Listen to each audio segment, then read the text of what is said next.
สียงพระพุทธศาสนาแห่งชาติและสังคมคลื่นเพื่อการศึกษาพระพุทธศาสนาและวัฒนธรรมระบบ FM 104.5 เมกะเฮิรตซ์รายการต่อไปเป็นรายการข่าวบ้านวัดราชการดำเนินรายการโดยเกษตรเพชรสำริด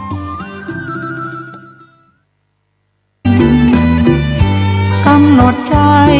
และกายมิใช่เดาสุ่มสติคอยคุมรู้ตัวทั่วพร้อมสติกลับมาปัญญาร่าเริงจิตใจเคยเลิงรู้ตัวโดยอ้อม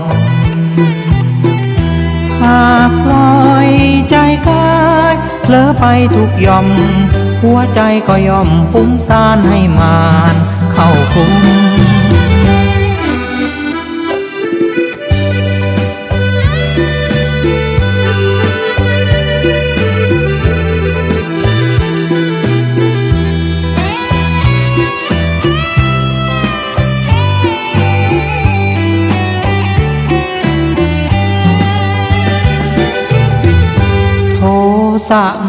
โทโส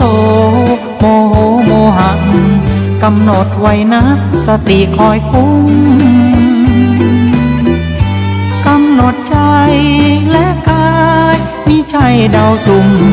สติคอยคุมรู้ตัวทั่วพร้อมสติกลับมาปัญญาร่าเริงจิตใจเคยเลิงรู้ตัวโดยอ้อมหากปล่อยใจกายเผลอไปทุกย่อมหัวใจก็ย่อมฟุ้งซ่านให้มานเข้าคุม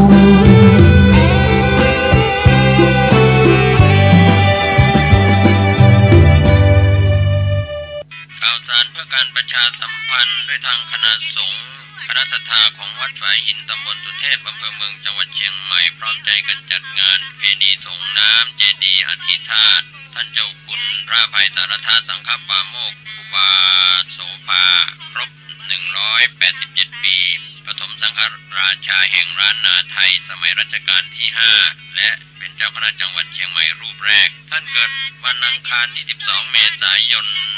พุทธศักราช 2374 มรณภาพวันอังคารที่ 21 เมษายน พุทธศักราช 2457 ก็เป็นส่วนที่จะได้มีกิจกรรมงานประเพณีส่งน้ำเจดีย์อธิธาตุกำหนดการประเพณีส่งน้ำเจดีย์อธิธาตุพระภัยสารธาสังฆปาโมกข์ในวันที่ 21 เมษายน 2561 มีกำหนดการเวลา 12:30 นาทีพระสงฆ์และคณะศรัทธาพร้อมกันในพิธี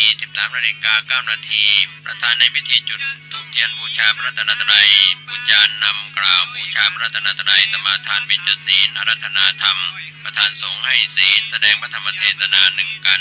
พระสงฆ์ทรงสมณศักดิ์10 รูปเจริญพุทธมนต์และก็สวดมาติกาบูชากล่าวคำถวายน้ำสงฆ์อธิธาตุและถวายเครื่องไทยทานพระสงฆ์อนุโมทนาของน้ำรูปปั้นครูบาโสภาแทนเจดีย์อธิธาตุเป็นเสร็จพิธี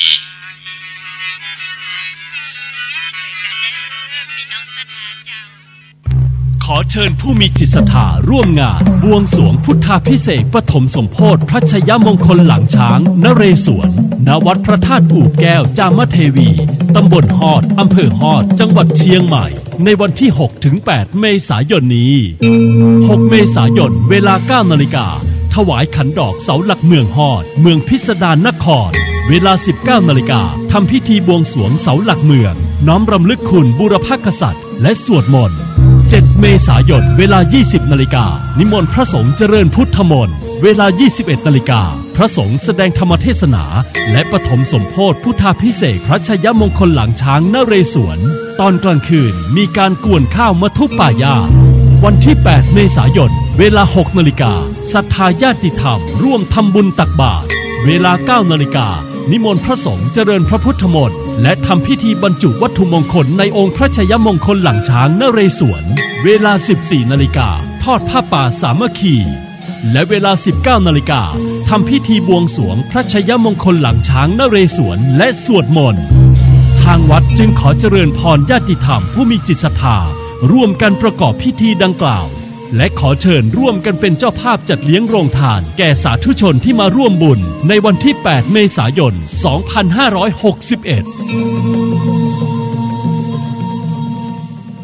ข่าวสารเพื่อการประชาสัมพันธ์ขอเชิญชวน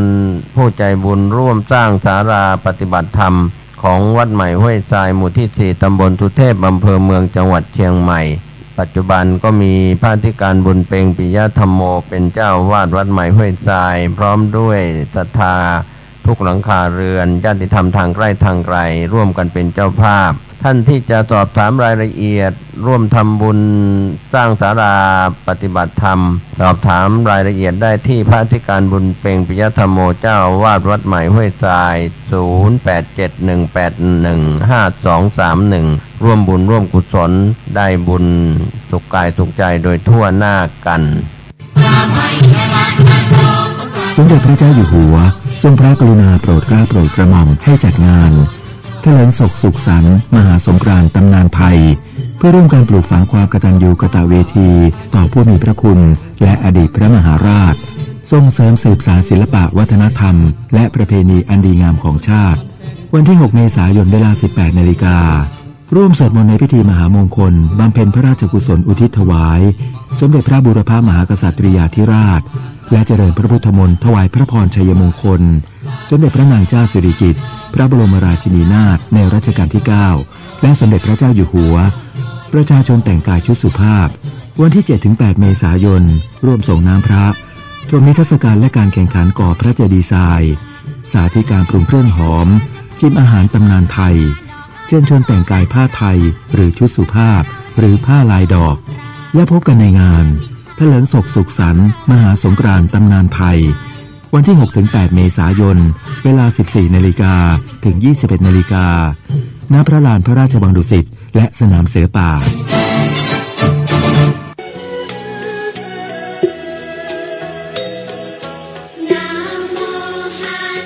สวัสดีครับท่านผู้ชมและท่านผู้ฟังที่เคารพข่าวชาวบ้านเสียงธรรมเสียงข่าววันนี้ผมกเกษตรเพชรสำริดบรรณาธิการข่าวก้าวหน้านิวทีมข่าวทีมงานนะครับรายงานตัวรายงานข่าวสารที่เกิดขึ้นในรอบวันตั้งแต่เมื่อวานนี้จนถึงวันนี้หลากหลายเรื่องราวก็วันนี้ก็ตรงกับวันพุธที่ 4 เมษายนพุทธศักราช 2561ก็เป็นเดือนที่ 4เข้ามาวันที่ 4แล้วนะครับก็อากาศเปลี่ยนแปลงร้อนมากขึ้นหมอกควันไฟป่าก็มีผลกระทบต่อพี่น้องประชาชนรวมถึงการติดตามการพยากรณ์อากาศเรื่องของพายุฤดูร้อนก็จะเข้ามาในช่วงนี้ 5-7 นะครับ 5-6-7 เมษายนก็ในหลายพื้นที่ในช่วงวัน2วันก็ประสบอุบัติเหตุพายุฝนฟ้าคะนองนะครับทำให้บ้านเรือนเสียหายในหลายจังหวัดในภาคอื่นๆหรือในภูมิภาคต่างๆนะครับที่เราติดตามข่าวสารจากพี่น้องสื่อมวลชนทั้งส่วนกลางและก็ท้องถิ่นนะครับอย่างไรก็ตามการตั้งอยู่ในความไม่ประมาทดูแลนะครับเรื่องของลมพายุจะเป็นปัญหาทุกปีสร้างความเสียหายให้กับภาคประชาชนในประเทศไทยในจังหวัดต่างๆนะครับเรื่องของพายุฤดูร้อนธรรมก่อนข่าววันนี้ก็ฝากถึงเรื่องของการเชื่อมงคลตื่นข่าวก็เรื่องของความเป็นมงคลนั้นที่พระพุทธองค์ทรงแสดงแก่เทวดาที่มาทูลถามปัญหาว่าอะไรเป็นมงคลในมงคลสูตรนะครับนั่นเป็นมงคลอย่างแท้จริงในทางพระพุทธศาสนาเชื่อได้ก็เริ่มตั้งแต่ข้อแรกอาเสวนาจะพารานังการไม่คบคนพาลเป็นมงคลอย่างยิ่งปัณฑิตานันจะเสวนาคบแต่บัณฑิตคนดีก็จะเป็นมงคลอย่างยิ่งนะครับ38ประการนี่แหละเป็นมงคลเชื่อเถอะครับเชื่อในคุณพระศรีรัตนตรัยคุณพระพุทธเจ้าคุณพระธรรมคุณพระสงฆ์เชื่อในกรรมและผลของกรรมเชื่อว่าโลกนี้มีจริงโลกหน้ามีจริงคุณของพ่อแม่มีจริงนรกสวรรค์มีจริงนะเชื่ออย่างนี้นะครับก็ถือว่าเป็นเรื่องราวที่เป็นทำนองครองธรรมเป็นสัมมาทิฏฐิไม่หลงทางนะครับเราทำกรรมดีกัน ก็มีข้อถกเถียงกันว่าอะไรเป็นมงคลในยุคก่อนพุทธกาลก่อนที่พระพุทธเจ้าจะทูลตอบสนองการถามจากเทวดาว่าอะไรเป็นมงคลเดือดร้อนไปถึงเทวดานะครับไม่ใช่เฉพาะมนุษย์เท่านั้นก็สับสนก่อนที่ถือเรื่องนั้นเป็นมงคลถือเรื่องนี้เป็นมงคลแต่หลังจากพุทธองค์ทรงแก้ปัญหาพยากรณ์มงคลสูตรแสดงแก่เทวดาแล้วก็ทำให้คลายความสงสัยคลายความเครือบแคลงใจทั้งมนุษย์และเทวดาทั้งหลายนะครับเรื่องของความเป็นมิ่งมงคลเป็นสิริมงคลแล้วแต่เราจะเรียกกันนะครับท่านผู้ฟังดังนั้นก็ขอให้เราทำความเข้าใจเราก็ไม่กล่าวร้ายโทษใครนะครับที่ไปเชื่องมงายเชื่อผีสางเทวดาเชื่อเรื่องนั้นเรื่องนี้กุมารบ้างเชื่อในเรื่องของไสยศาสตร์บ้างทำคุณทำไสบ้างอะไรก็แล้วแต่สิ่งเหล่านั้นอาจจะหลงทางไปแต่เราก็กลับใจกับจิตกับใจเหมือนผู้ร้ายที่ทำผิดไปแล้วต้องโทษต้องไปอยู่ในเรือนจำต้องขังนะครับก็แล้วแต่โทษหนักโทษเบาเช่นเดียวกันคนเรานั้นก็หลงทางได้ทำผิดได้ทำถูกได้มิใช่จะทำถูกเสมอไปทำผิดก็ได้ทำถูกก็ได้แต่ทำผิดแล้วก็กลับใจกลับคิดเสียใหม่ว่าอะไรควรทำไม่ควรทำอะไรควรพูดไม่ควรพูดอะไรควรคิดไม่ควรคิดเหล่านี้เป็นต้นเป็นตัวอย่างนะครับฝากไว้ว่าใครจะไม่สามารถมาบันดาลหรือกระทำให้เราดีได้เราชั่วได้แต่ตัวตนของท่านนะครับท่านผู้ชมและท่านผู้ฟังนั่นแหละสร้างเหตุเองจากกายกรรมทางกายทำดีก็เป็นกายกรรมที่ดีทำไม่ดีทำบาปก็เป็นกายกรรมที่เป็นความชั่วเป็นผลร้ายทั้งทำผิดต่อกฎหมายและศีลธรรมทางปากก็เช่นเดียวกันปากพูดดีเป็นสีแก่ปากพูดมากก็พายากจนพาให้เกิดเรื่องราวทะเลาะเบาะแว้งกันเพราะปากหรือข้อความที่เขียนกล่าว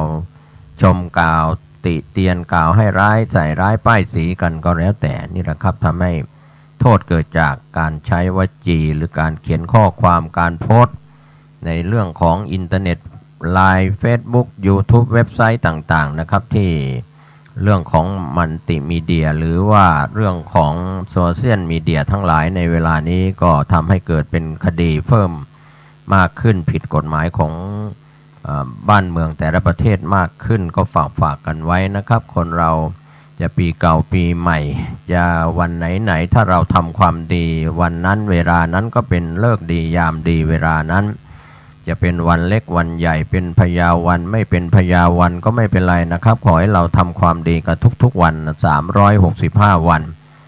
เราใส่ใจว่าวันนี้เราจะต้องให้ทานเราจะต้องรักษาศีลเราจะเจริญพระวิปัสสนากรรมฐานเราคิดดีๆทำถูกต้องดีงามทำดีพูดดีคิดดีๆเป็นเรื่องที่ถูกต้องดีงามทั้งศีลธรรมและกฎหมายของบ้านเมืองเราก็สบายใจสถาบันครอบครัวก็มั่นคงหน่วยงานสังคมก็เข้มแข็งรัฐบาลก็ไม่ต้องแก้ไขปัญหาจะประชาธิปไตยไม่เป็นประชาธิปไตยถ้าคนในโลกใบนี้ใช้ธรรมะเป็นใหญ่ก็สามารถปกป้องคุ้มครองปัญหาก็น้อยลงความดีมากขึ้นนะครับก็ฝากไว้เป็นธรรมะก่อนข่าววันนี้ก่อนเข้าข่าวนะครับงานไหว้สาสักการะครบรอบ722ปีการสร้างเมืองเชียงใหม่เริ่ม11เมษายนเวลา 8:09 น.ก็จะมีพิธีขึ้นเท้าทั้ง4 9 นาฬิกาถึง 17 นาฬิกาเปิดโอกาสให้ประชาชนร่วมงานกล่าวต้อนรับในงานนะครับนายธานินทร์สุภาแสนอดีตผู้ว่าราชการจังหวัดเชียงใหม่อดีตผู้ว่าราชการจังหวัดลำปางตลอดทั้งวันนะครับจนถึงช่วงเย็นก็มีการเลี้ยงอาหารแบบขันโตกนะครับก็เป็นงานไหว้สาพญามังรายมหาราชนะครับส่วนวันที่12 เมษายน 2561ขบวนแห่ก็เคลื่อนจากอนุสาวรีย์3 กษัตริย์หรือที่เราเรียกกันว่าบรมราชานุสาวรีย์3 กษัตริย์นะครับ ไปถึงขวงหอพญามังรายมหาราชก็มีพิธีบวงสรวงพญามังรายมหาราชผู้สร้างเมืองเชียงใหม่และพระสหายนะครับก็มีพ่อขุนรามคำแหงมหาราชพญางำเมืองนะครับทั้ง3สหายสร้างเมืองเชียงใหม่ครบ722ปีในปีนี้เวลา 10 นาฬิกาของวันที่12เมษายนพระสงฆ์10รูปเจริญสวดพุทธมนต์ทำพิธีทำบุญทักษิณานุปทานเพื่อถวายดวงพระวิญญาณนะครับพญามังรายมหาราชพระสหายและบุรพกษัตริย์บรรพชนผู้สร้างเมืองเชียงใหม่ครบ722ปีในปีนี้เวลา 11 นาฬิกาถวายภัตตาหารเพลแด่พระสงฆ์ที่มาสวดพุทธมนต์และแขกผู้มีเกียรติก็ร่วมรับประทานอาหารแล้วก็เปิดโอกาสให้ประชาชนได้สักการะในพิธีไหว้สาพญามังรายมหาราชครบรอบ722ปีของเมืองเชียงใหม่นะครับก็เป็นข่าวสารเพื่อเชิญชวนพี่น้องชาวเชียงใหม่และนักท่องเที่ยวที่มาอาศัยอยู่ในจังหวัดเชียงใหม่ร่วมงานนี้โดยพร้อมเพรียงกันอีกงานหนึ่งพิธีสะเดาะเคราะห์ตรงกับวันศุกร์ที่13เมษายน2561เวลา 19:19 นาทีทางวัดดอนจันทร์โดยมีท่านเจ้าคุณประชานาถมุนีเจ้าวาดวัดดอนจันทร์ตำบลทัตตารามอำเภอเมืองเชียงใหม่ก็เชิญชวนลูกหลานญาติมิตรญาติธรรมที่เดินทางมาในพื้นที่จังหวัดเชียงใหม่13เมษายนช่วงค่ำ 19 นาฬิกาเป็นต้นไปร่วมพิธีประจำปีของเทศกาลปีใหม่เมืองที่วัดดอนจันทร์ก็เป็นพิธีสะเดาะเคราะห์ตามฮีทอยจารีตประเพณีซึ่งได้ถือปฏิบัติกันมาวันนี้ปีนี้ก็ตรงกับวันศุกร์ที่13เมษายนเชิญท่านร่วมงานช่วงเย็นและค่ำที่วัดดอนจันทร์ส่วนงานพิธีสมโภชพระชัยหลังช้างนเรศวรณวัดพระธาตุอูบแก้วจามเทวีตำบลฮอดอำเภอฮอดจังหวัดเชียงใหม่จัดงาน3วัน6 7 8เมษายน2561ก็เชิญท่านร่วมงานทั้ง3วันนะครับท่านที่อยู่ในตัวเมืองเชียงใหม่หรืออำเภอใกล้เคียงก็ติดต่อได้ที่พระสวัสดิ์ทิตาปัญโยวัดดอนจันทร์ตำบลทัตตารามอำเภอเมืองเชียงใหม่นะครับก็เป็นส่วนข่าวสารเพื่อการประชาสัมพันธ์และอีกงานหนึ่งงานรัฐพิธีตรงกับวันศุกร์ที่6เมษายน2561เวลา 8:30 นาทีงานรัฐพิธีวันพระบาทสมเด็จพระพุทธยอดฟ้าจุฬาโลกมหาราชวันระลึกมหาจักรีบรมราชวงศ์ของจังหวัดเชียงใหม่แล้วก็จัดพร้อมกันทุกจังหวัดทั่วประเทศสำหรับจังหวัดเชียงใหม่นั้นใช้สถานที่หอประชุมมหาวิทยาลัยเชียงใหม่เป็นสถานที่จัดงานรัฐพิธีในวันที่6เมษายน2561นี้เชิญท่านร่วมงานนี้นะครับนอกจากนั้นในส่วนวัดฝายหินตำบลสุเทพอำเภอเมืองจังหวัดเชียงใหม่โดยทางคณะสงฆ์คณะศรัทธาของวัดฝายหินทุกหลังคาเรือนและญาติธรรมทางใกล้ทางไกลพร้อมใจกันจัดงานวันกตัญญูรำลึกถึงครูบาเจ้าโสภาพระอภัยสารทสังฆปาโมกข์ซึ่งเป็นอดีตเจ้าวาดวัดฝายหินเป็นเจ้าคณะจังหวัดเชียงใหม่รูปแรกก็เป็นการรำลึกถึงครูบานะครับพระอภัยสารทะในวันที่21เมษายน2561เวลา 13 นาฬิกาก็จัดพิธีที่วัดฝายหินก็ถงน้ำอธิธาตุครูบาหลวงโสภานะครับเชิญท่านศรัทธานักศีลนักบุญทั้งหลายที่เคยไปร่วมงานและท่านที่รับรู้รับทราบกันนะครับ21เมษายน 13 นาฬิกาเป็นต้นไปที่วัดฝายหินตำบลสุเทพอำเภอเมืองจังหวัดเชียงใหม่คณะสงฆ์คณะศรัทธาของวัดฝายหินและญาติธรรมทางใกล้ทางไกลร่วมงานนี้โดยพร้อมเพรียงกันนะครับก็เป็นส่วนข่าวสารเพื่อการประชาสัมพันธ์ที่เราได้รับทราบกันนะครับส่วนการรายงานข่าววันนี้เราเริ่มกันนะครับในส่วนพื้นที่เชียงใหม่ลำพูนภาคเหนือกันนะครับก็ในส่วนของจังหวัดเชียงใหม่ผู้บังคับการตม. 5ปล่อยแถวระดมกวาดล้างอาชญากรรมและอำนวยความสะดวกการเข้าเมืองเพื่อสร้างความเชื่อมั่นให้กับนักท่องเที่ยวช่วงเทศกาลสงกรานต์ระหว่าง1 ถึง 20 เมษายนนี้ก็เป็นบรรยากาศ เมื่อวานนี้ช่วงเย็น 18 นาฬิกาพลตำรวจตรีบัณฑิตตุงคะเสรณีผู้บังคับการตรวจคนเข้าเมือง5เป็นประธานในพิธีปล่อยแถวระดมกวาดล้างอาชญากรรมและอำนวยความสะดวกด้านพิธีการเข้าเมืองช่วงเทศกาลสงกรานต์ปีนี้ก็เป็นส่วนที่เราได้รับรู้รับทราบกันนะครับที่ความปลอดภัยในชีวิตและทรัพย์สินของคนเชียงใหม่และนักท่องเที่ยวที่เดินทางเข้ามาสู่เมืองเชียงใหม่นะครับก็เทศกาลสงกรานต์คลื่นมหาชนก็จะเคลื่อนเข้าสู่เชียงใหม่และภาคเหนือกันหลายจังหวัดนะครับส่วนข่าวต่อเนื่องจังหวัดเชียงใหม่จัดกิจกรรมฟังเทศน์มหาชาติเวสสันดรชาดกเฉลิมพระเกียรติสมเด็จพระเทพรัตนราชสุดาสยามบรมราชกุมารีเนื่องในวันคล้ายวันพระราชสมภพ2 เมษายน 2561ช่วงบ่าย 13 นาฬิกา 3 เมษายนเมื่อวานนี้ที่วัดพระสิงห์วรมหาวิหารตำบลพระสิงห์อำเภอเมืองจังหวัดเชียงใหม่โดยมีพระเดชพระคุณพระเทพสิงหาวราจารย์รองเจ้าคณะจังหวัดเชียงใหม่ฝ่ายงานเผยแผ่เจ้าวาดวัดพระสิงห์วรมหาวิหารเป็นประธานฝ่ายสงฆ์ก็มีฝ่ายจังหวัดเชียงใหม่นายประวินชำนิประสาทผู้ว่าราชการจังหวัดเชียงใหม่พร้อมด้วยนางมนสุดาชำนิประสาทนายกเหล่ากาชาติจังหวัดเชียงใหม่ส่วนราชการหน่วยงานต่างๆก็ร่วมงานฟังเทศน์มหาชาติเวสสันดรชาดกเฉลิมพระเกียรติสมเด็จพระเทพรัตนราชสุดาสยามบรมราชกุมารีโอกาสวันคล้ายวันพระราชสมภพ2 เมษายน 2561ซึ่งจัดขึ้นพร้อมกันทั่วประเทศนะครับการเทศน์มหาชาติเป็นประเพณีการทำบุญถึงบรรพบุรุษสืบทอดและปฏิบัติต่อมาจนถึงทุกวันนี้นะครับก็เป็นการบำเพ็ญบุญของพระพุทธเจ้าในสมัยเสวยพระชาติเป็นพระเวสสันดรเป็นพระโพธิสัตว์เป็นพระชาติสุดท้ายบำเพ็ญทานบารมีอย่างยิ่งใหญ่นะครับก็เป็นการจัดกิจกรรมบำเพ็ญกุศลในคราวครั้งนี้พร้อมกันเป็นการรำลึกถึงวันที่2 เมษายน 2561ในปีนี้นะครับก็มีกิจกรรมพร้อมกันที่พระสงฆ์นิกรชาวไทยทั่วรานะครับก็จัดกิจกรรมถวายสมเด็จพระเทพรัตนราชสุดาสยามบรมราชกุมารีเป็นพระราชกุศลนะครับที่พระองค์ทรงมีความห่วงใยต่อประสบนิกรชาวไทยทุกหมู่เหล่าททท.เชียงใหม่เปิดโครงการช่วยตลาดท่องเที่ยวช่วงกรีนซีซั่นที่สนามกอล์ฟกัตสันเลกาซีอำเภอบ้านที่จังหวัดลำพูนนายประจวบกันทิยะ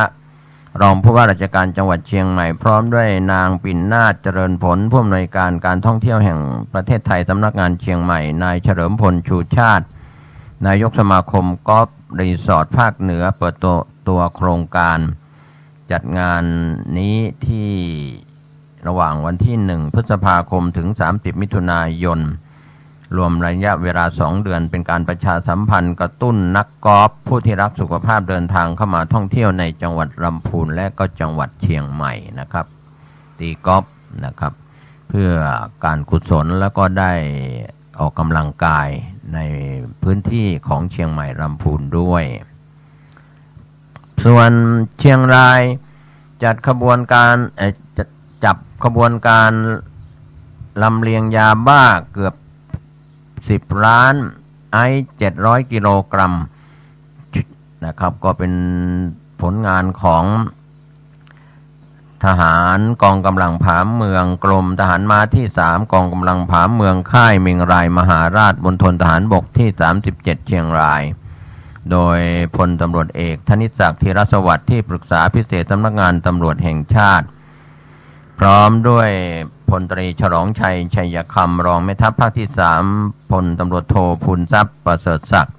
ผู้บัญชาการตำรวจภูธรภาค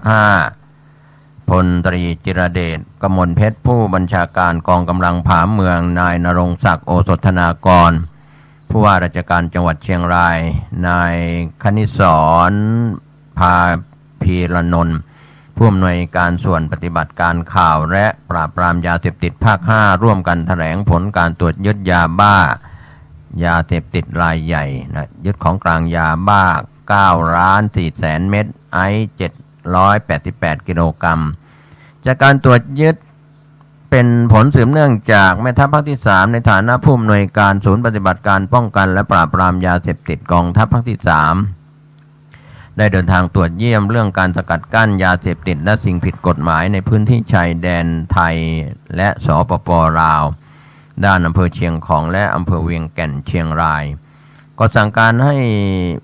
มีแผนปฏิบัติการร่วมกันกับเจ้าหน้าที่ชายแดนทุกฝ่ายจนทราบเบาะแสว่าจะมีการลำเลียงยาเสพติดล็อตใหญ่จากสปป.ลาวเข้ามายังฝั่งไทยจนถึงหลังเที่ยงคืน15 นาทีของวันที่3 เมษายนที่ผ่านมากำลังผสมตำรวจสถานีตำรวจภูธรเวียงแก่น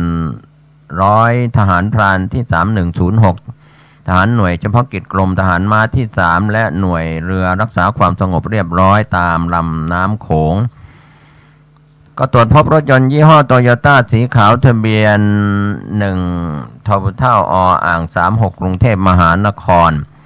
ซึ่งบรรทุกยาเสพติดไว้เต็มคันรถจอดอยู่ริมน้ำโขงซึ่งเป็นช่องทางธรรมชาติบริเวณบ้านไทยเจริญตำบลม่วงยายอำเภอเวียงแก่นจังหวัดเชียงรายก็มีรถยนต์ส่วนบุคคลยี่ห้อโตโยต้าสีขาวทะเบียนบใบไม้2752 พะเยาและรถยนต์ส่วนบุคคลยี่ห้อโตโยต้าสีดำทะเบียนผอพึ่งคอควาย4524เชียงรายจอดอยู่ใกล้ๆแต่ไม่พบคนขับคาดว่าจะหลบหนีไปก่อนหน้าที่เจ้าหน้าที่จะเข้าไปถึงแต่เจ้าหน้าที่ก็สามารถจับกุมชายชะกันจำนวน3 คนอายุ50 ปี30 ปีและ20 ปีต้องสงสัยไว้สอบสวนแต่ทั้งหมดยังให้การปฏิเสธเจ้าหน้าที่ระบุว่ายาบ้ารถนี้คาดว่าจะเป็นของกลุ่มว้าเหนือและกลุ่มมูเซอร์ดูจากตราประทับสัญลักษณ์93ตัว999แล้วก็ Y1 ก็โดยให้กลุ่มชนเผ่ามงในพื้นที่อำเภอเวียงแก่นเป็นผู้ลำเลียงก็ยังมีแหล่งผลิตอยู่ในประเทศเมียนมาแต่หลบเลี่ยงการนำเข้าโดยใช้เส้นทางผ่านสปป.ลาวเพื่อเลี่ยงด่านตรวจของเจ้าหน้าที่ก่อนจะนำใส่เรือข้ามฟากแม่น้ำโขงมาขึ้นฝั่งที่จุดตรวจยึดเนื่องจากเป็นพื้นที่เปลี่ยวช่องทางธรรมชาติที่ขึ้นสะดวกและก็ปลอดเจ้าหน้าที่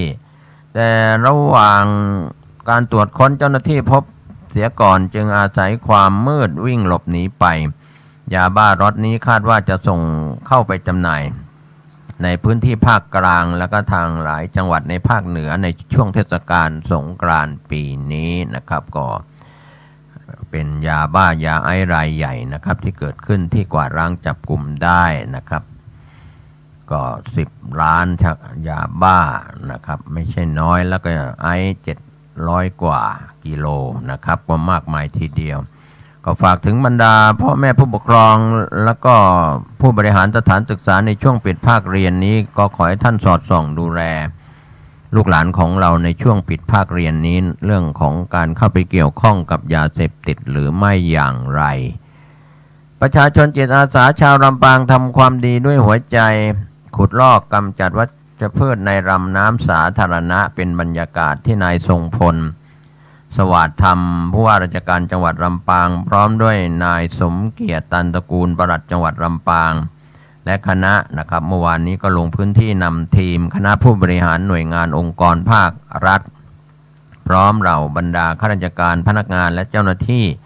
จากหน่วยงานต่างๆที่ว่าการอำเภอเมืองลำปางเทศบาลตำบลบ่อแห้วมณฑลทหารบกที่32สำนักงานป้องกันและบรรเทาสาธารณภัยจังหวัดลำปางศูนย์ป้องกันและบรรเทาสาธารณภัยเขต10ลำปางร่วมประสานพลังกับหน่วยงานองค์กรในท้องถิ่นชุมชนสถานศึกษาองค์กรภาคเอกชนของจังหวัดลำปางนะครับนำกลุ่มพลังมวลชนกว่า17ชุมชนในเขตท้องที่ตำบลบ่อแห้วตำบลใกล้เคียงรวมแล้วกว่า200 คนเป็นจิตอาสาเราทำความดีด้วยหัวใจจัดอุปกรณ์เครื่องไม้เครื่องมือครบชุดร่วมกันประกอบกิจกรรมรณรงค์อนุรักษ์พัฒนาและฟื้นฟูแหล่งน้ำปลุกจิตสำนึกรักษาสิ่งแวดล้อมช่วยกันทำความดีบำเพ็ญประโยชน์ต่อสังคมนะครับก็เป็นส่วนที่ ทีมข่าวจากลำปางได้รายงานข่าวนี้กันเข้ามานะครับส่วน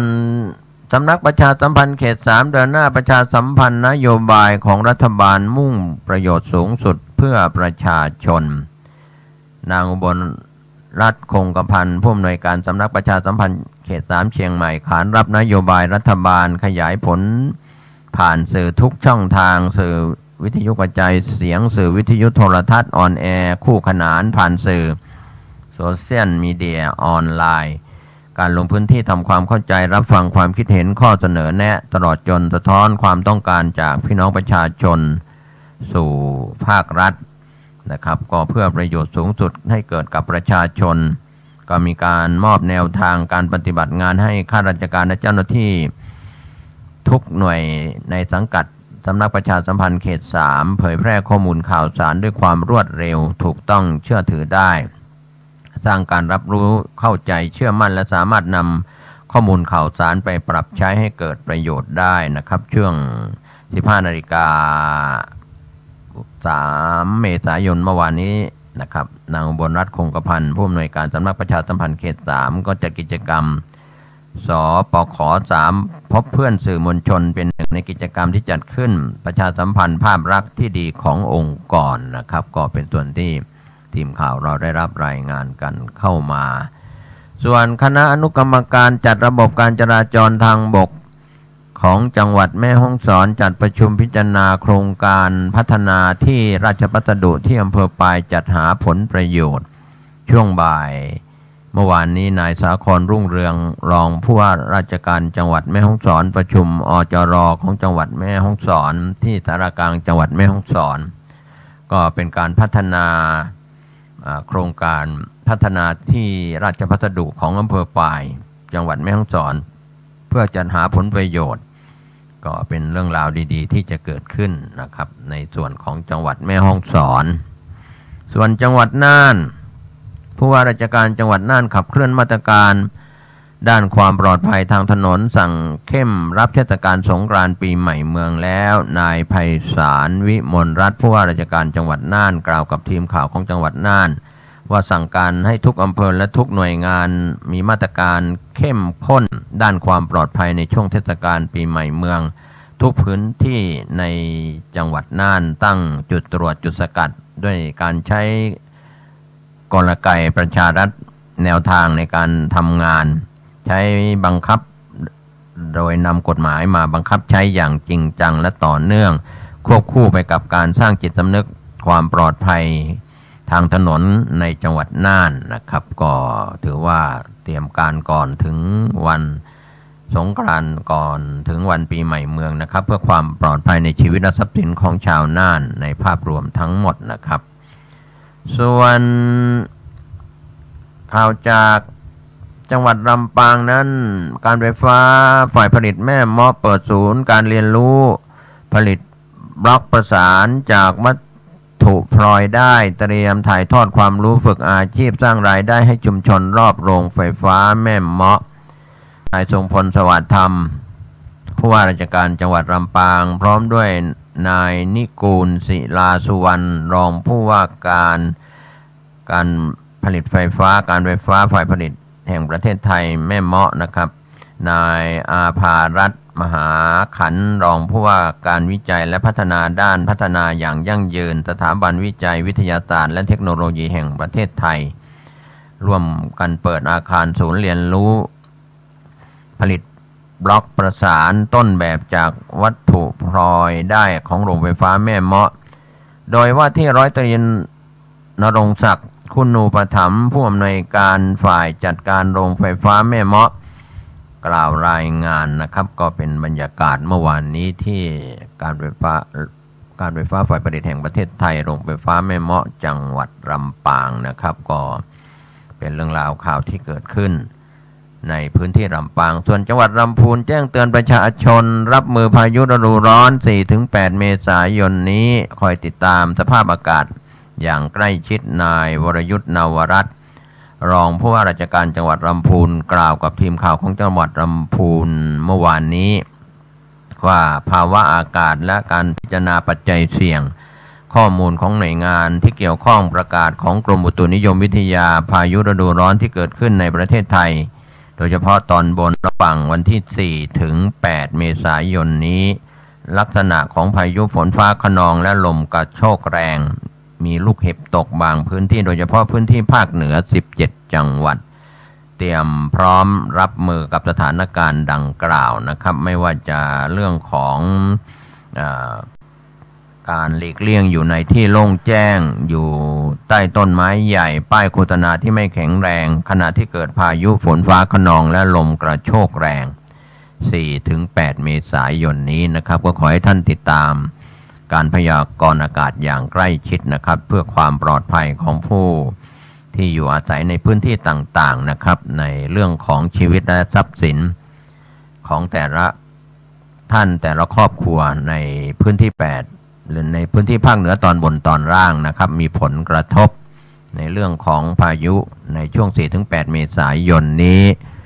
จังหวัดแพร่รณรงค์นุ่งผ้าเมืองอู้กำเมืองสืบสารประเวณีปีใหม่เมืองในช่วงเทศกาลสงกรานต์ปีใหม่เมือง 1-30 เมษายนนี้ที่จังหวัดแพร่นายพงษ์รัตน์พิรมรัตน์ผู้ว่าราชการจังหวัดแพร่กล่าวกับทีมข่าวของจังหวัดแพร่ว่าคณะรัฐมนตรีมีมติกำหนดให้วันที่2เมษายนของทุกปีเป็นวันคล้ายวันพระราชสมภพของสมเด็จพระเทพรัตนราชสุดาสยามบรมราชกุมารีเป็นวันอนุรักษ์มรดกไทย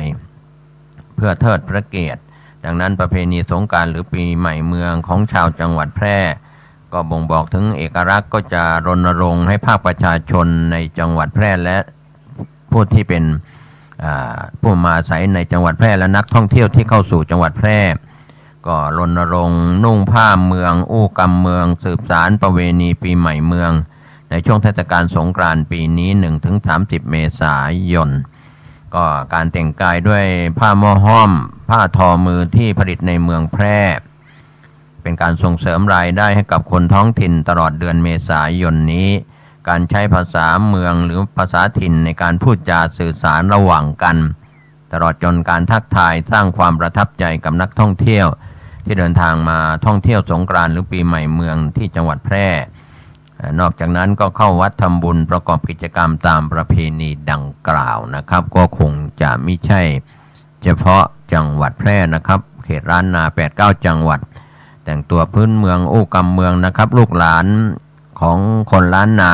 จะลืมภาษาจะลืมการแต่งกายของชาวล้านนาแต่งกายพื้นเมืองอู้กำเมืองนะครับในเทศกาลสงกรานต์หรือเทศกาลปีใหม่เมืองก็จะทำให้เราสามารถรักษาวัฒนธรรมประเพณีท้องถิ่นนะครับได้เป็นอย่างดีนะครับอู้กำเมืองแต่งกายพื้นเมืองนะครับก็เป็นส่วนหนึ่งวันนี้ก็ต้องขอบคุณสถานีวิทยุพระพุทธศาสนาเพื่อการศึกษาและวัฒนธรรม FM 104.50 เมกะเฮิรตซ์ตั้งอยู่ที่วัดฝายหินตำบลสุเทพอำเภอเมืองจังหวัดเชียงใหม่ก็มีอาจารย์ประครูสมุวิศวัตรวรกิจโยเป็นผู้อำนวยการสถานีครับเมื่อวานนี้ก็ต้องขอบคุณผู้อำนวยการกสทช.เขต 9และเจ้าหน้าที่ที่อำนวยความสะดวกในการต่อใบอนุญาตของคลื่น FM 104.50 เมกะเฮิรตซ์ปรับสมุดนะครับแล้วก็ในการต่อใบอนุญาตนะครับการกระจายเสียงของคลื่น FM 104.50 เมกะเฮิรตซ์จาก26พฤษภาคม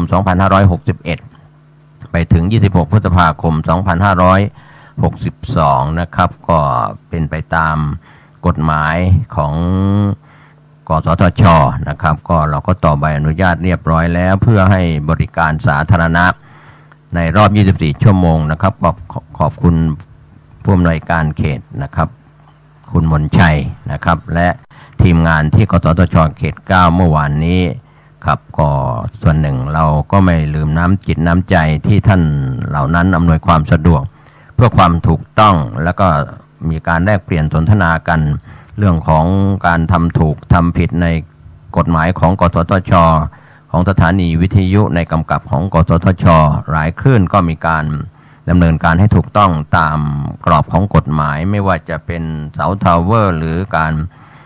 ติดตั้งสถานที่ต่างๆที่ออนแอร์ออกอากาศนะครับให้ถูกต้องตามกฎหมายที่มีผลบังคับใช้แล้วก็มีการต่อใบอนุญาตการออกอากาศกันนะครับ ในวันนี้ก็ยังลิงก์สัญญาณไปยัง FM 91.50 เมกะเฮิรตซ์สถานีวิทยุชุมชนคนนาน้อยอำเภอนาน้อยจังหวัดน่าน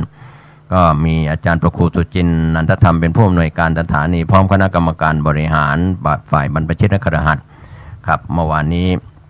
ในส่วนของ FM 104.50 เมกะเฮิรตซ์อาจารย์ประครูสมุวิศวัตรวรกิจโจผู้อำนวยการสถานีได้รับมอบอำนาจจากพระครูปริยัติยานุศาสตร์ประธานกรรมการบริหารของสถานีวิทยุพระพุทธศาสนาเพื่อการศึกษาและวัฒนธรรมมอบอำนาจในการปรับเรื่องของสมุดใบอนุญาตประจำปีนะครับก็ถือว่าเราก็ร่วมไม้ร่วมมือกันทั้งฝ่ายบรรพชิตคฤหัสถ์คณะกรรมการโดยเฉพาะญาติธรรมนะครับที่ให้การอุปถัมภ์ในการบริหารจัดการสถานีวิทยุในเครือของพระพุทธศาสนาหรือในเครือบริการสาธารณะหรือในเครือของวิทยุชุมชนนั้นอยู่ได้ด้วยประชาชนเป็นผู้อุปถัมภ์นะครับเราไม่มีธุรกิจโฆษณาที่จะอุปถัมภ์นอกจากคลื่นของบริการธุรกิจเท่านั้นที่อยู่ได้ส่วนคลื่นสาธารณะบริการสาธารณะและก็บริการชุมชนนั้นก็อยู่ได้ด้วยกำลังของภาคประชาสังคมที่เป็นแฟนคลับรับฟังนะครับด้วยความขอบคุณเครือข่ายไร้บล็อกของอาจารย์ดร.อาร์ตจากคณะวิศวกรรมมช.ลิงก์ในเครือข่ายไร้บล็อกแล้วก็ไลน์สด Facebook ไลน์ YouTube เว็บไซต์ต่างๆนะครับเราก็ขอบคุณทั้งภาคปกติและออนไลน์ขอบคุณไปยังพี่น้องสื่อมวลชนที่รายงานข่าวกันในรอบวันตั้งแต่เมื่อวานนี้จนถึงวันนี้ขอบคุณท่านผู้ชมและท่านผู้ฟังที่รับชมรับฟังใช้วิจารณญาณในการรับข้อมูลข่าวสารทั้งธรรมสาระและข่าวสารที่พี่น้องสื่อมวลชนรายงานขอทุกคนทุกท่านปฏิบัติภารกิจสุขกายสุขใจเดินทางขึ้นเหนือล่องใต้ด้วยความปลอดภัยโดยทั่วหน้ากันสวัสดีครับท่านผู้ฟังที่เคารพในวาระดิถีปีใหม่เมือง 2561 ปีนี้ท่านเจ้าคุณประชานาถมุนีเจ้าวาดวัดดอนจันทร์ตำบลทัตรามอำเภอเมืองเชียงใหม่ท่านได้มีธรรมเมตตากล่าวพร่ำสอนขอเจริญพรผู้ฟังรายการสถานีวิทยุแห่งนี้เดือนนี้เป็นเดือนแห่งมงคลเป็นเดือนที่พวกเราทั้งหลายแสดงความกตัญญูกตเวทีต่อบิดามารดาบรรพชนลูกหลานที่ดีก็คือลูกหลานที่มีสติมีสมาธิมีปัญญามีจิตสำนึกกตัญญูต่อบิดามารดากตัญญูต่อบรรพชนบรรพบุรุษผู้ให้กำเนิดเลือดเนื้อเชื้อไขสืบเนื่องมาจนถึงเราณปัจจุบันเราต้องมีสติสมาธิทำบุญในเทศกาลปีใหม่สงกรานต์เราต้องทำบุญอุทิศบุญกุศลไปถึงแก่บิดามารดาครูบาอาจารย์ผู้มีพระคุณต่อชีวิตครอบครัวของเราบุคคลใดมีความกตัญญูกตเวทีบุคคลผู้นั้นอยู่ณที่ใดคนเมตตาเทวดาเมตตาวิญญาณเมตตามนุษย์เทวดาวิญญาณส่งเสริมสนับสนุนให้บุคคลนั้นได้รับแต่ความสุขความเจริญการทำบุญก็มีหนึ่งทำบุญโดยการบริจาคทานหมายถึงเราทำบุญให้กับบุคคลอื่นผลประโยชน์เกิดแก่พระสงฆ์เป็นการบำรุงพระพุทธศาสนาเป็นการส่งเสริมบุคคลที่อยู่ในพระพุทธศาสนาได้แก่พระภิกษุสงฆ์ภิกษุสามเณรภิกษุณีแม่ชี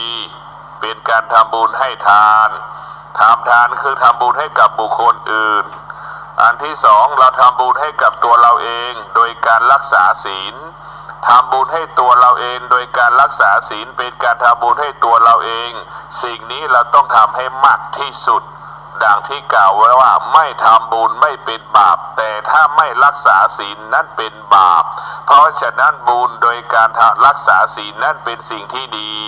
เรารักษาศีลเราจะไม่ผิดศีลเราจะไม่ผิดกฎหมายเราจะไม่ผิดกฎเกณฑ์กติกานั่นแหละคือความดีที่เราจะต้องสร้างให้กับตัวเองถ้าคนทุกคนรักษาศีลเท่ากับคนทุกคนรักษาความดี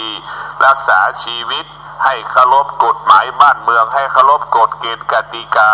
ให้เคารพกฎของครอบครัวให้เคารพบิดามารดานั่นแหละคือความดี เพราะฉะนั้นความดีตัวที่สามได้แก่ความดีเกิดจากการนั่งสมาธิเจริญจิตภาวนาเป็นการทำความดีให้กับตัวเองเป็นการมอบความดีให้กับตัวเองทั้งสองประการคือการรักษาศีลเป็นการทำความดีให้กับตัวเองเป็นการทำความดีมอบให้กับตัวเองการนั่งสมาธิก็เป็นการทำความดีให้กับตัวเองมอบความดีให้กับตัวเองเรารักษาศีลนั่งสมาธิเจริญจิตภาวนาเราจะได้รับความดี 100% เราได้รับความดีในสมบูรณ์ที่สุดเพราะฉะนั้นท่านทั้งหลายการนั่งสมาธิเจริญจิตภาวนาเป็นการทำดีให้กับตัวเองหมายถึงเวลาเรามีสมาธิเราไปทำงานก็ไม่ผิดพลาดเรามีสมาธิเราไปทำงานละเอียดปราณีตสุขุมรอบคอบเราไปมีสมาธิเราไปทำงานก็เสร็จตามที่เวลากำหนดนายจ้างก็ชื่นชอบนายจ้างก็ชื่นชมเพราะว่าเราทำงานด้วยสมาธิเราจะทำงานก็ได้เกิดความละเอียดปราณีตสุขุมรอบคอบทำงานไม่ผิดพลาดงานก็มีระเบียบมีระบบมีขั้นตอนเพราะเรามีสมาธิเพราะฉะนั้นสมาธิเป็นสิ่งจำเป็นเป็นสิ่งสำคัญพระพุทธเจ้าจึงได้ชื่อว่าผู้รู้ความจริงของโลกได้แก่สมาธิสมาธิไม่ได้เป็นของบุคคลใดบุคคลหนึ่งสมาธิมีอยู่ในตัวตนของคนทุกคนที่เกิดขึ้นมาบนโลกใบนี้มนุษย์จะมีศาสนาไม่มีศาสนาต่างศาสนาก็ต้องพึ่งพาสมาธิอาศัยสมาธิกำกับกำหนดควบคุมการดำเนินชีวิตการประกอบอาชีพทุกอริยบททุกขณะลมหายใจสมาธิคนที่มีสมาธิก็คือเหมือนคนที่มีอวัยวะครบ32ประการคนที่มีสมาธิเปรียบเสมือนคนที่มีอวัยวะครบ32ประการคนที่ไม่มีสมาธิก็เปรียบเสมือนคนที่พิกลพิการอัมพฤกษ์อัมพาตมีอวัยวะครบ13ประไม่มีอวัยวะไม่ครบ32ประการคนที่ไม่มีสมาธิทำงานจะผิดพลาดทำงานจะพลาดพลั้งทำงานเสียของเสียหายหมดเพราะฉะนั้นการไม่มีสมาธิก็ทำลายชีวิตตนเองทำลายครอบครัวตัวเอง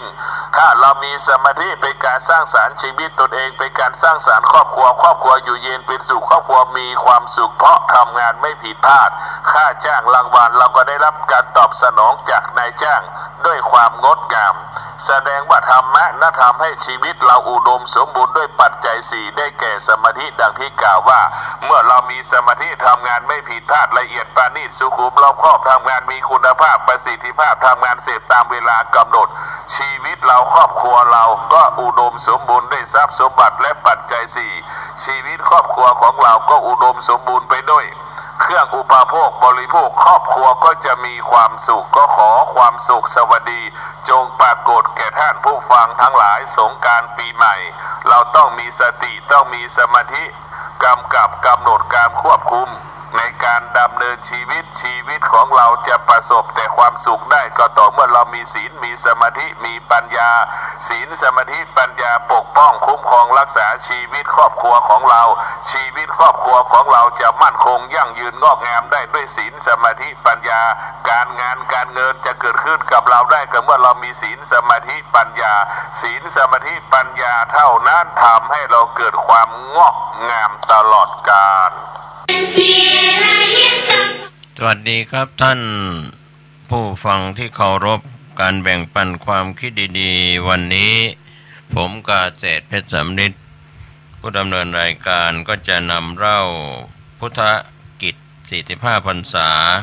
ก็นำเล่ากันมาอย่างต่อเนื่องนะครับเป็นช่วงระหว่างพรรษาที่21ถึง45นะครับก็มาได้เจาะจงพรรษาใดพรรษาหนึ่งก็นำเล่าให้ท่านเห็นถึงการอยู่จำพรรษาขององค์สมเด็จพระสัมมาสัมพุทธเจ้าพระพุทธองค์ทรงโอวาทเศรษฐีและเทวดาว่าดูก่อนคฤหบดีผู้ทำบาปในโลกนี้ย่อมเห็นว่าบาปดีตลอดเวลาที่บาปยังไม่เผ็ดผลแต่เมื่อใดบาปของเขาเผ็ดผลเมื่อนั้นเขาย่อมเห็นบาปชั่วแท้ๆในเวลาจบเทศนาเทวดานั้นตั้งอยู่ในโสดาปัตติผล ปกติในเวลาเข้าเฝ้าพระผู้มีพระภาคเจ้าอนาถบิณฑิกะไม่เคยทูลถามปัญหาใดๆเลยด้วยความรักในพระศาสดาเป็นอย่างยิ่งเกรงว่าพระองค์จะทรงเหน็ดเหนื่อยพระพุทธองค์ทรงดำริว่าเศรษฐีผู้นี้รักษาเราในที่ไม่ควรรักษาแต่แม้กระนั้นพระผู้มีพระภาคเจ้าก็จะตรัสพระธรรมเทศนากันหนึ่งเสมอส่วนใหญ่ก็จะตรัสแก่ด้านทานนักถากับอุบาสกว่าทานนี้เป็นทางดำเนินของพระโพธิสัตว์เป็นทางดำเนินของเราด้วยเราได้ให้ทานมาเป็นเวลาเสียสงไขยยิ่งด้วยแสนกับท่านก็ชื่อว่าได้ดำเนินตามทางมาแล้วโดยแท้ต่อมาอนาถบิณฑิกะเศรษฐีป่วยหนักได้ส่งคนไปกราบทูลพระศาสดาและอาราธนาท่านพระสารีบุตรขอให้มาแสดงธรรมโปรดพระสารีบุตรจึงไปยังนิเวศของคฤหบดีพร้อมด้วยพระอานนท์ถามว่าดูก่อนคฤหบดีท่านพอทนพอเป็นได้หรือทุกขเวทนาไม่ปรากฏความกำเริบหรืออนาถบิณฑิกะเศรษฐีก็เรียนว่าข้าแต่พระสารีบุตรผู้เจริญกระผมทนไม่ไหวเป็นไปไม่ไหวทุกขเวทนาของกระผมหนักกำเริบเป็นที่สุดไม่ทุเราลงเลยพระสารีบุตรจึงแสดงอนาถบิณฑิโกวาทสูตรความตอนหนึ่งว่าดูก่อนคฤหบดีท่านพึงสำเนียกอย่างนี้ว่าเราจะไม่ยึดมั่นอายตนะภายในคือจักษุตาโสตะหูคานะจมูกชิวหาลิ้นกายมโนใจและวิญญาณที่อาศัยอายตนะเหล่านี้จะไม่ยึดมั่นอายตนะภายนอกคือรูปเสียงกลิ่นรสโผฏฐัพพะธรรมารมณ์และวิญญาณที่อาศัยอายตนะเหล่านั้นจบอนาถบิณฑิโกวาทสูตรแล้วท่านอนาถบิณฑิกะเศรษฐีร้องไห้ท่านพระสารีบุตรถามว่าท่านร้องไห้เพราะกลัวตายหรืออนาถบิณฑิกะกล่าวว่ามิได้กลัวตายแต่ร้องไห้เพราะเสียดายว่าไม่เคยได้ฟังธรรมอันลึกซึ้งด้วยถ้อยคำที่เข้าใจง่ายเช่นนี้เลยจากนั้นถวายอาหารแก่พระสารีบุตรและก็พระอานนท์โดยแบ่งจากภาชนะของตนต่อมาไม่นานก็ถึงกาละตายลงไปบังเกิดในสวรรค์ชั้นดุสิตในคืนนั้นอนาถบิณฑิกะเทพบุตรลงมาเฝ้าพระศาสดายังพระเชตวันวิหารได้กราบทูลพระผู้มีพระภาคเจ้าว่าพระเชตวันนี้มีประโยชน์เป็นที่ประทับของพระธรรมราชาและสงฆ์ผู้แสวงบุญเป็นที่เกิดปิติอิ่มใจแก่ข้าพระองค์อย่างยิ่งจากนั้นก็ได้กล่าวสรรเสริญพระสารีบุตรว่าพระสารีบุตรเป็นผู้บริสุทธิ์ด้วยปัญญาศีลและก็ความสงบภิกษุใดแม้บรรลุถึงฝั่งแล้วก็ไม่มีใครเกินกว่าพระเถระไปได้ต่อมาขณะประทับอยู่ณเชตวันวิหารพระศาสดาทรงสรรเสริญอนาถบิณฑิกะเศรษฐีว่าเป็นเลิศกว่าอุบาสกทั้งหลายผู้ถวายทานอุบาสิกาผู้เลิศในการถวายทานก็คือนางวิสาขาเป็นธิดาของธนนชัยเศรษฐีและนางสุมนาเทวีแห่งพัทธิยนครแคว้นอังคะซึ่งขึ้นอยู่กับแคว้นมคธของพระเจ้าพิมพิสารปู่และย่าของวิสาขาก็คือเมนทกะเศรษฐีและนางจันทปทุมาพรรษาที่5หลังจากพระศาสดาตรัสรู้พระองค์เล็งเห็นอุปนิสัยโสดาปัตติผล ของครอบครัวเมนทกะเศรษฐีจึงเสด็จจาริกไปยังพัทยานครเมนทกะเศรษฐีทราบข่าวว่าพระศาสดาเสด็จมายังเมืองของตนจึงให้เด็กหญิงวิสาขาซึ่งขณะนั้นมีอายุเพียง7 ขวบพร้อมกับเด็กหญิงบริวารออกไปต้อนรับพระพุทธองค์ยังที่ประทับเมื่อไปถึงวิสาขากราบถวายบังคมแล้วนั่งณที่ควรส่วนหนึ่งพระศาสดาทรงแสดงธรรมโปรดด้วยอำนาจของกุศลธรรมที่ได้บำเพ็ญมาวิสาขาก็ได้บรรลุโสดาปัตติผลพร้อมกับเด็กหญิงบริวารทั้งหมดณที่นั้นเองเมนทกะเศรษฐีเตรียมเข้าเฝ้าพระพุทธองค์ระหว่างทางพวกเดรัจฉีมาห้ามแต่เศรษฐีก็มิได้เชื่อถ้อยคำของเดรัจฉีเหล่านั้นเมื่อไปถึงพระศาสดาตรัสอนุบุพกถาและอริยสัจสี่แก่เศรษฐีนั้นเมนทกะเศรษฐีได้บรรลุโสดาปัตติผลแล้วกราบทูลความที่เดรัจฉีกล่าวโทษแล้วห้ามไว้ให้พระศาสดาทรงทราบครั้งนั้นพระศาสดาตรัสกับท่านเศรษฐีว่าพระหบดีขึ้นชื่อว่าสัตว์ทั้งหลายย่อมไม่เห็นโทษของตนแม้มากย่อมโปรยโทษของชนเราอื่นแม้ไม่มีอยู่กระทำให้มีราวกับบุคคลโปรยแกบลงในที่นั้นๆแล้วตรัสพระคาถาว่า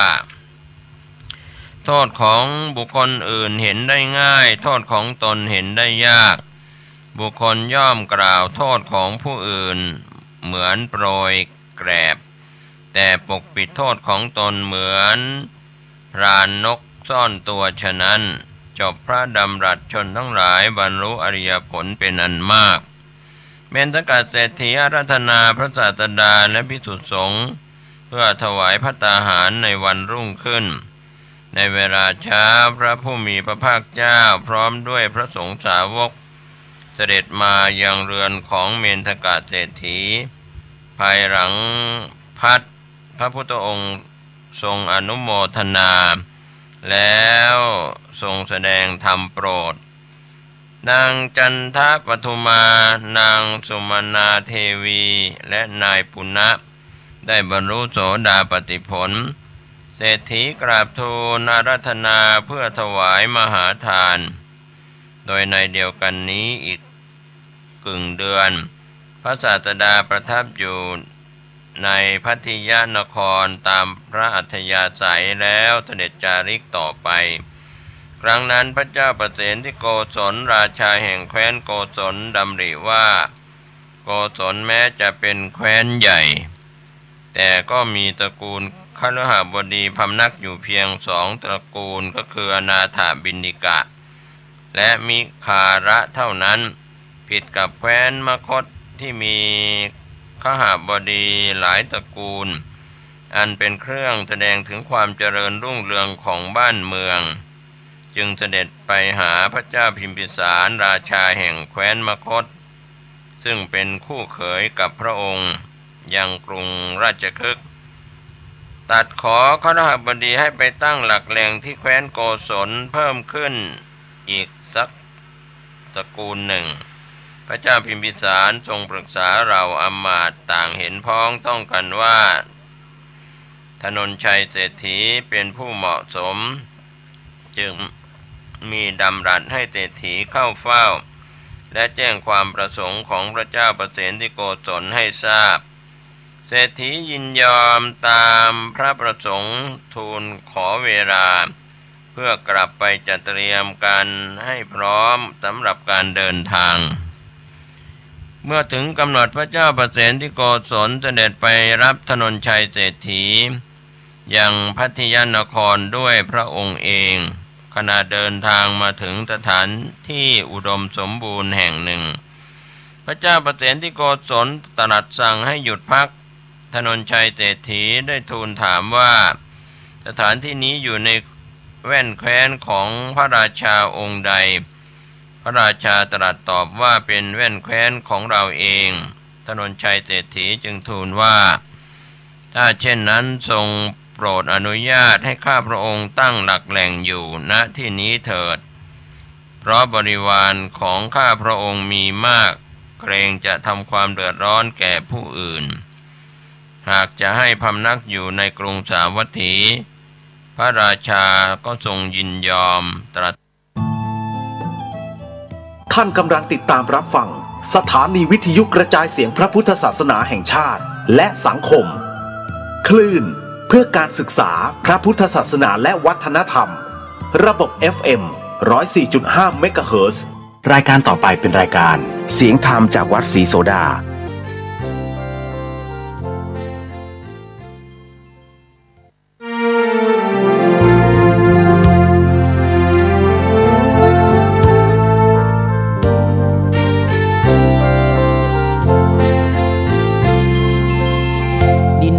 ถิ่นดงธุรกันดา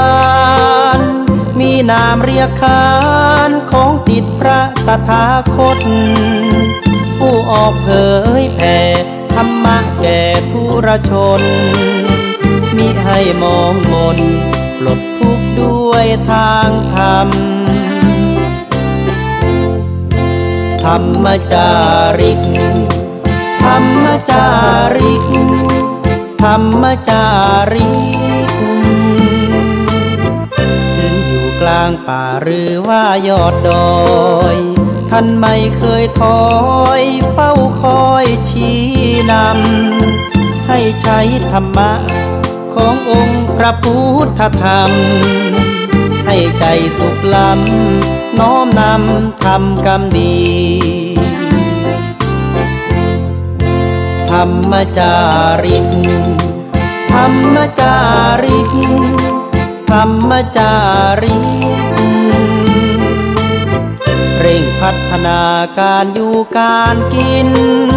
ให้มีชีวิตสุขสันต์เปรมปรีพบแสงสว่างส่องทางสร้างความดีให้มีความสุขความทุกข์หายไปธรรมจาริกธรรมจาริกธรรมจาริก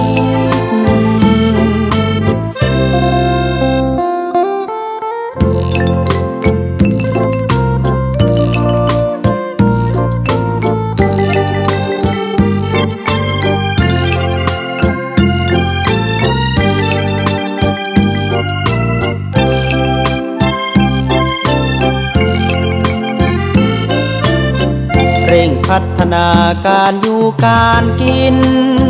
ให้มีชีวิตสุขสันต์เปรมปรีพบแสงสว่างส่องทางสร้างความดีให้มีความสุขความทุกข์หายไปธรรมจาริกธรรมจาริกธรรมจาริกธรรมจาริกธรรมจาริกธรรมจาริกธรรมจาริก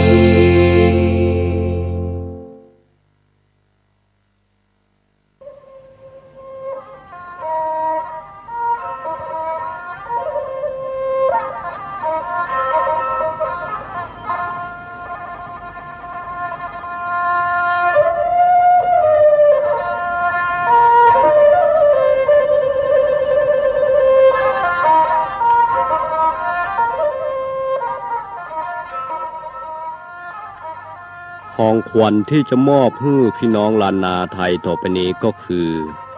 เรื่องราวของนักบุญแห่งล้านนา